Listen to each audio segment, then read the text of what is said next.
Et en marge du Salon du tourisme, on s'intéresse ce soir à une autre niche du secteur, les bateaux de croisière. En Polynésie, ils embarquent pour 1 à 2 semaines à travers les îles et le pays mise plutôt sur des bateaux de petite taille, moins de 600 passagers, qui peuvent entrer dans les baies et accoster dans plusieurs îles différentes. On fait le point sur le secteur avec Lucille Guichet et Patita Savea. C'est un nouveau venu sur l'échiquier des croisières polynésiennes. Il bat pavillon grec et compte bien lui aussi tirer son épingle du jeu.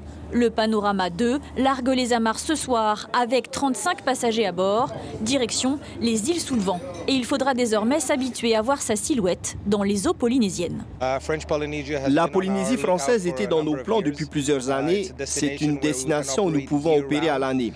Et nous sommes à la recherche de ce type de destination où nous n'avons pas besoin de déménager. Et puis les îles sont ce que nous faisons de mieux. Avec plus de 100 îles à l'année ici, nous allons développer plusieurs itinéraires.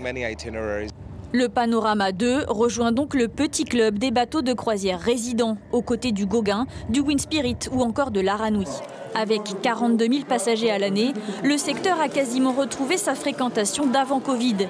Les amateurs ne s'y trompent pas, visiteurs internationaux ou locaux. Prendre le temps de faire les îles, de voguer, changer, que de prendre l'avion. Ils cherchent justement à visiter nos archipels, nos îles, donc la culture marquisienne, la relation aussi avec les habitants, c'est ce qu'ils recherchent de plus en plus. Mais une autre catégorie croise dans les eaux polynésiennes, appelés les excursionnistes. Ils viennent ponctuellement, pas de nuitée à terre et des passagers par milliers. Avec 23 000 voyageurs l'année dernière, c'est 3 fois moins qu'avant le Covid. Mais pour la politique touristique du pays, l'idéal se situe en fait sur des navires de 600 passagers, pas plus. On peut vraiment garder des navires à taille humaine qui peuvent rentrer dans les îles, dans les baies, et on ne veut pas ce phénomène d'énormes foules qui débarquent sur un atoll avec plusieurs milliers de personnes.